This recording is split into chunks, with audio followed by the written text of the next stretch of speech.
श्रीमद् भागवत महात्म्य अध्याय छठा, साप्ताहिक यज्ञ की विधि। यह छठा अध्याय है। अभी जो आप देख रहे हैं इसके पहले भी 5 अध्याय मैंने पढ़े हैं, वो भी आप सुनिए। ये 6 अध्याय है। 6 अध्याय में श्रीमद् भागवत का महत्व बताया गया है और यह उसका अंतिम अध्याय है महत्व का, कि श्रीमद् भागवत का पढ़ने का क्या महत्व है, क्या धर्म है, कैसे किसको किसा फायदा हुआ है। तो यह उसका छठा अध्याय है, अंतिम अध्याय है। इस अध्याय के बाद श्रीमद् भागवत महापुराण प्रथम स्कंद शुरू होगा। ये सिर्फ महत्व है। तो छठा अध्याय श्रीमद् भागवत महत्व, सप्ताह यज्ञ की विधि। श्री सनकादि कहते हैं, नारद जी, अब हम आपको सप्ताह श्रवण की विधि बताते हैं। विधि प्राय लोगों की सहायता और धन से साध्य कही गई है। पहले तो यत्न पूर्वक ज्योतिषी को बुलाकर मुहूर्त पूछना चाहिए तथा विवाह के लिए जितने धन का प्रबंध किया जाता है उतने ही धन की व्यवस्था इसके लिए भी करनी चाहिए।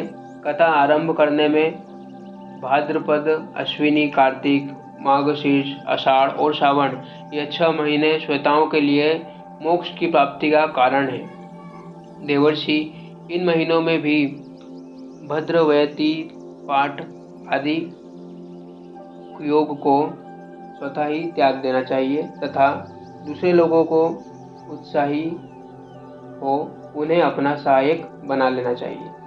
फिर प्रयत्न करके देश देशांतरों में यह संवाद भेजना चाहिए कि यहाँ कथा होगी, सब लोगों को परिवार सहित पधारना चाहिए। स्त्री और शूद्रों का भी भगवत कथा में संकीर्तन से दूर पड़ गए हैं, उनको भी सूचना हो जाए, ऐसा प्रबंध करना चाहिए। देश विदेशों में जो विचरक वैष्णव और हरि कीर्तन के प्रेमी हैं उनके पास निमंत्रण पत्र अवश्य भेजें। उसे लिखने की विधि इस प्रकार बताई गई है कि महानुभाव, यहाँ 7 दिन तक सत्पुरुषों का बड़ा दुर्लभ समागम रहेगा। अपूर्व रसमय श्रीमद् भागवत की कथा होगी। आप लोगों को भगवत से रसिक है, अतः श्रीमद् भागवत अमृत का पान करने के लिए प्रेम पूर्वक शीघ्र ही पधारने की कृपा करें। यदि आपको विशेष अवकार न हो तो भी 1 दिन के लिए तो अवश्य ही कृपा करनी चाहिए, क्योंकि यहाँ का तो एक क्षण भी अत्यंत दुर्लभ है। इस प्रकार विनय पूर्वक उन्हें निमंत्रण करें और जो लोग आए हैं उनके लिए यथोचित निवास स्थान का प्रबंध करें। कथा का श्रवण किसी तीर्थ में, वन में अथवा अपने घर पर भी अच्छा माना गया है। जहाँ लंबा चौड़ा मैदान है वही कथा स्थल रखना चाहिए। भूमि का शोधन, मार्जन और लेपन करके रंग बिरंगी धातुओं से जो पूरे घर की सारी सामग्री उठाकर एक कोने में रख दें। 5 दिन पहले से ही यथपूर्वक बहुत से बिछाने के वस्त्र एकत्र कर लें तथा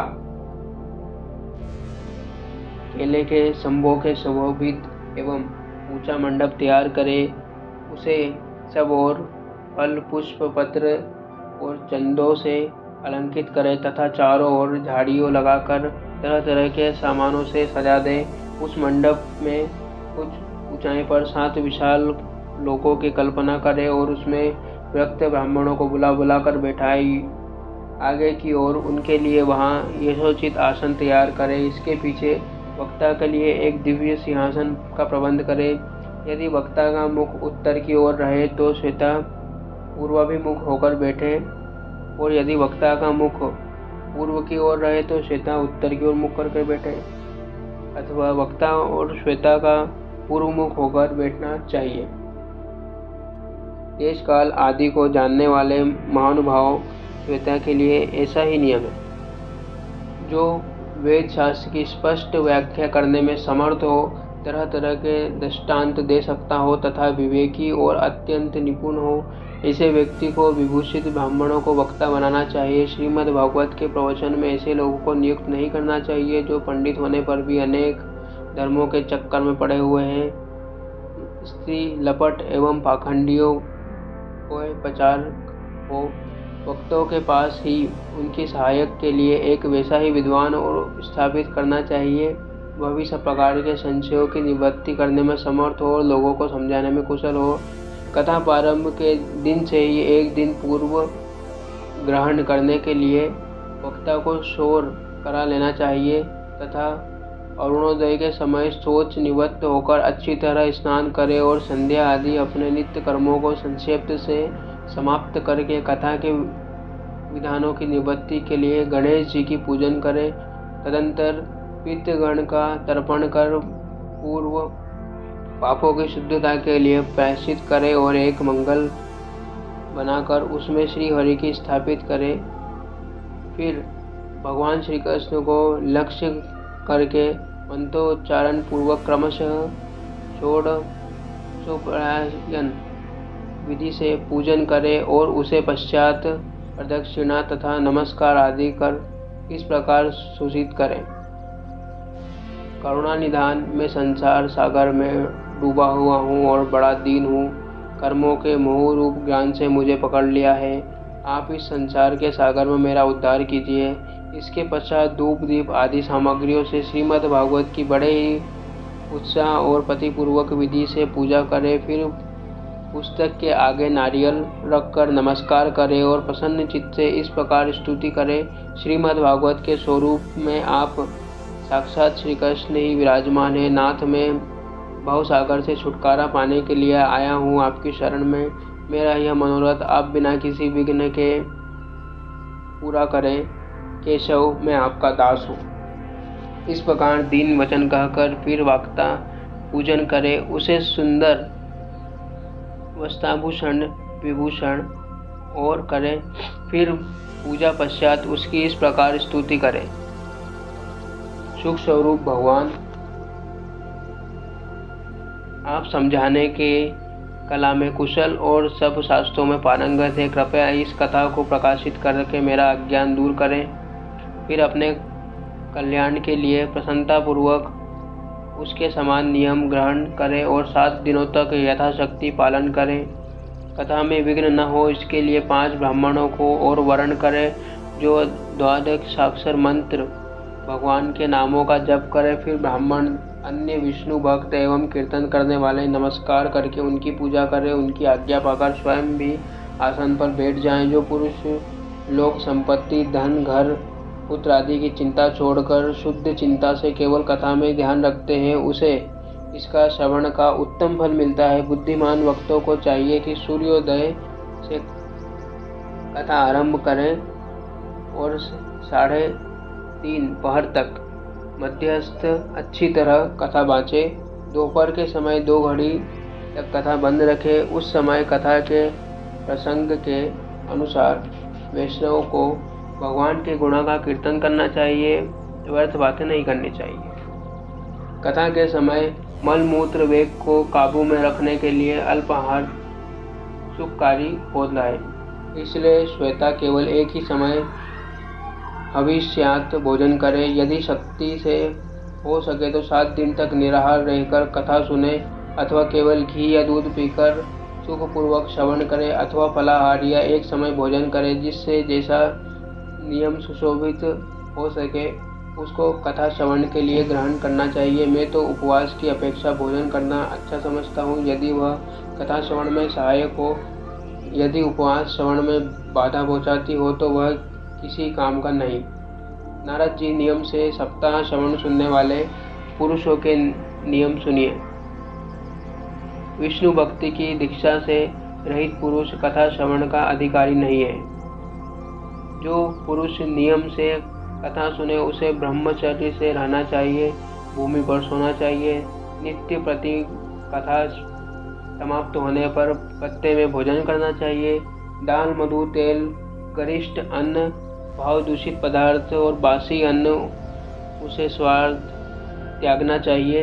काम, क्रोध, मद, लोभ, मान, मत्सर, लोभ, दंभ, मोह और द्वेषों को तो अपना पास भी नहीं भटकने देना चाहिए। वह वेद, वैष्णव, ब्राह्मण, गुरु, गौ सेवक तथा स्त्री, राजा और महापुरुषों की निंदा से बचे।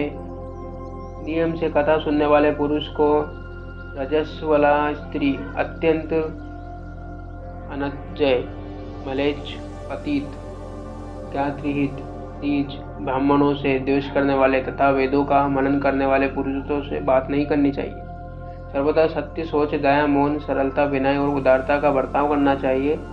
धनहीन, शीघ्र रोगी, किसी अन्य रोग से पीड़ित, भाग्यहीन, पापी, पुत्रहीन और मुमुक्षु भी यह कथा का श्रवण करे। जिस स्त्री का रजोदर्शन रुक गया हो, जिसके एक ही संतान हो गई हो, जो बांझ हो, जिसकी संतान होकर मर जाती हो अथवा जिसका गर्भ गिर जाता हो, वह यत्न पूर्वक इस कथा को सुने। ये सब यदि विधि विधान से कथा सुने तो इन्हें अक्षय फल की प्राप्ति हो सकती है। यह अत्युत्तम दिव्य कथा करोड़ों यज्ञों का फल देने वाली है। इस प्रकार इस व्रत की विधियों का पालन करके फिर उद्यान करें। जिसमें इसके विशेष फल की इच्छा हो, वे जन्माष्टमी व्रत के समान ही इस कथावत का उद्यान करें। किंतु जो भगवान के अनीश भक्त है, उनके लिए उद्यापन का कोई आग्रह नहीं। वे श्रवण से ही पवित्र है, क्योंकि वे तो निष्काम भक्त है। इस प्रकार जब सप्ताह यज्ञ समाप्त हो, तब श्रोताओं को अत्यंत भक्तिपूर्वक पुरस्कार और वक्ता की पूजा करनी चाहिए। फिर वक्ता श्रोताओं को प्रसाद, तुलसी प्रसादी मालाएं दे तथा सब लोग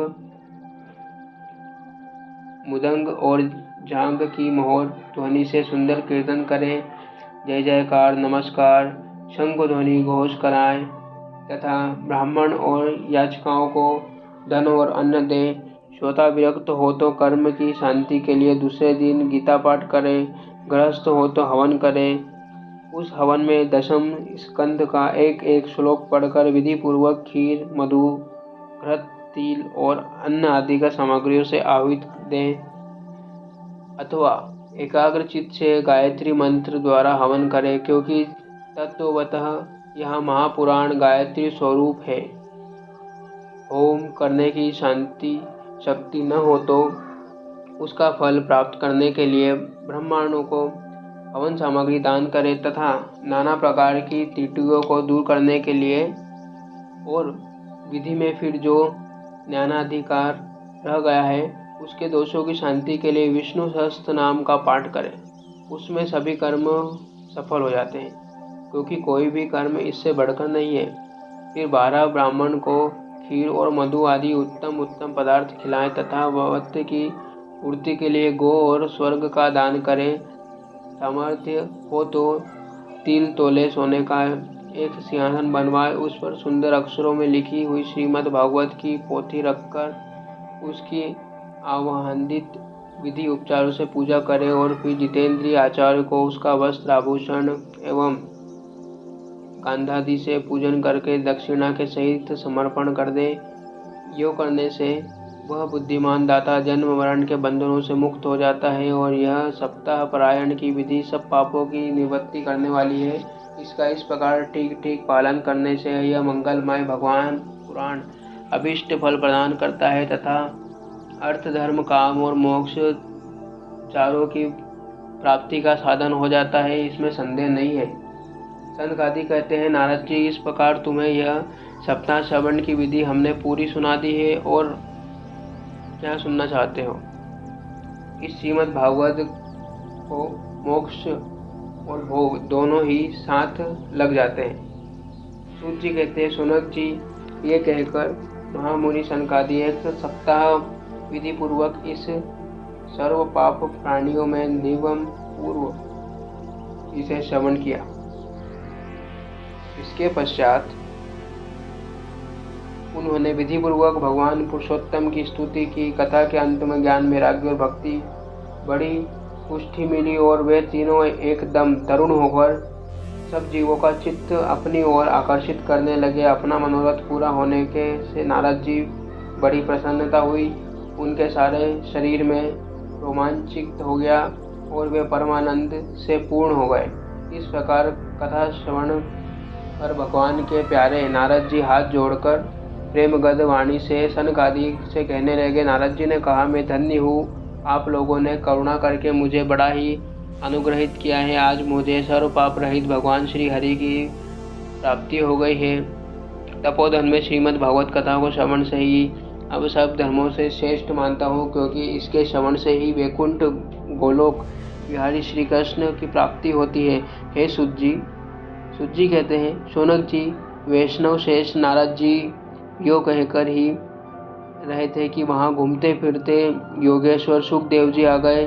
कथा समाप्ति होते ही व्यासनंद सुखदेव जी वहाँ पधारे। 16 वर्ष की आयु आत्मला पूर्ण ज्ञान रूपी महासागर का संवर्धन करने के लिए चंद्रमा के समान वे प्रेम से धीरे धीरे श्रीमद् भागवत का पाठ कर रहे थे। परम तेजस्वी सुखदेव जी को देखकर सारे सभापद झटपट खड़े हो गए और उन्हें एक ऊंचे आसन पर बैठाया। फिर देवर्षि नारद जी उनका प्रेम पूर्वक पूजन किया।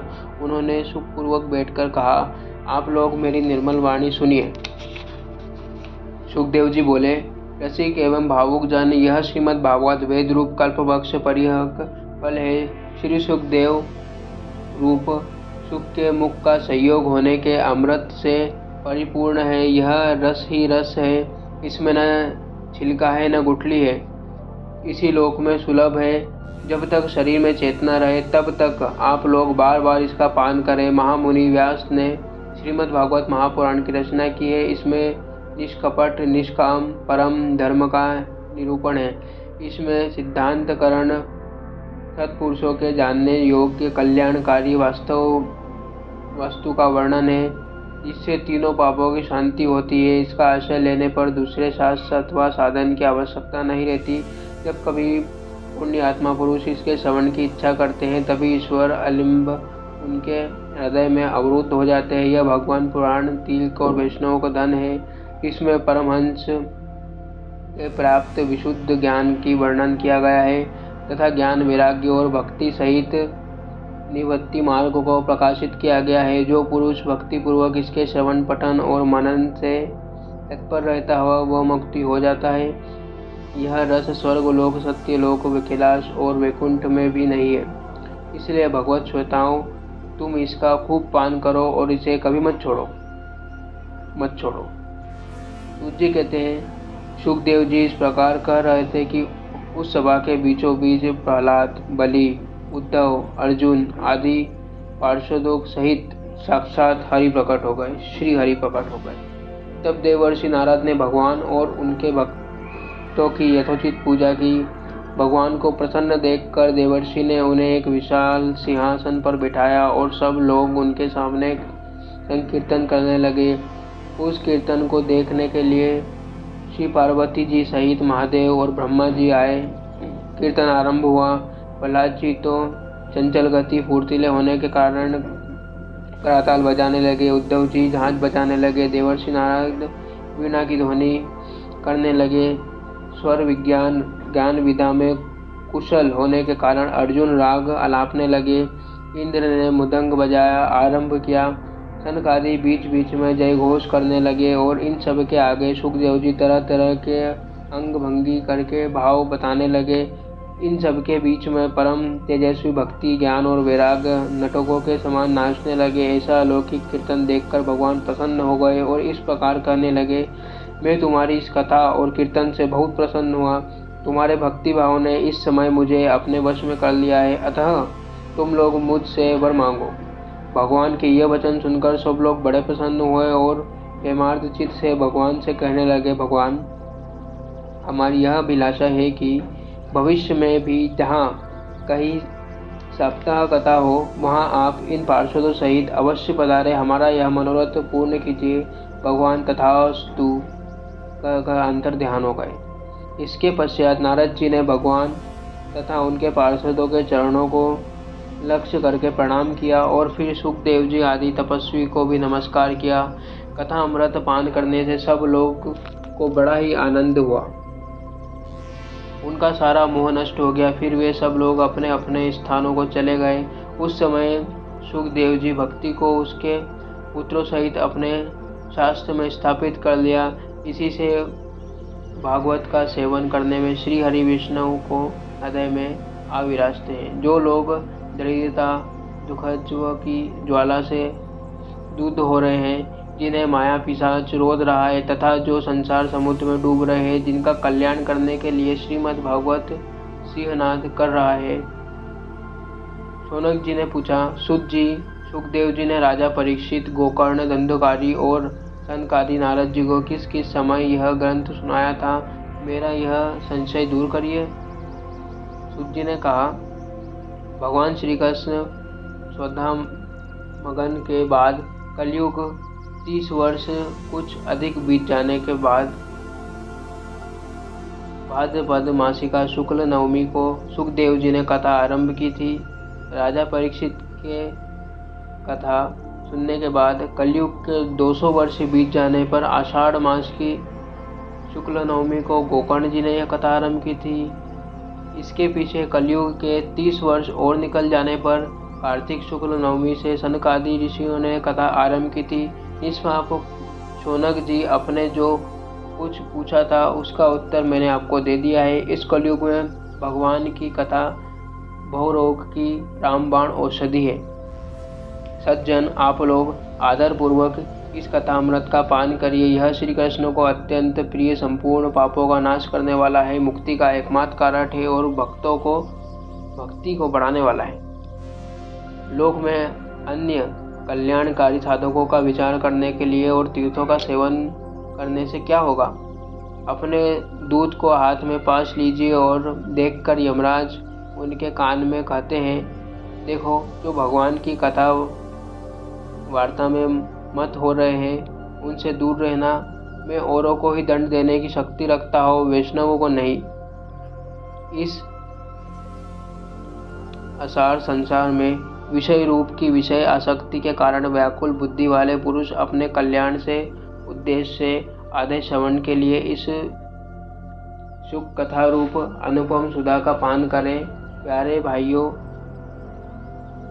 नंदित कथाओं में से युक्त कुपथ में व्यर्थ ही क्यों भटक रहे हो। इस कथा के कान में प्रवेश करते ही मुक्ति हो जाती है। इस बात के साक्षी राजा परीक्षित हैं। सुखदेव जी ने प्रेमसर के प्रभाव में स्थित होकर इस कथा को कहा।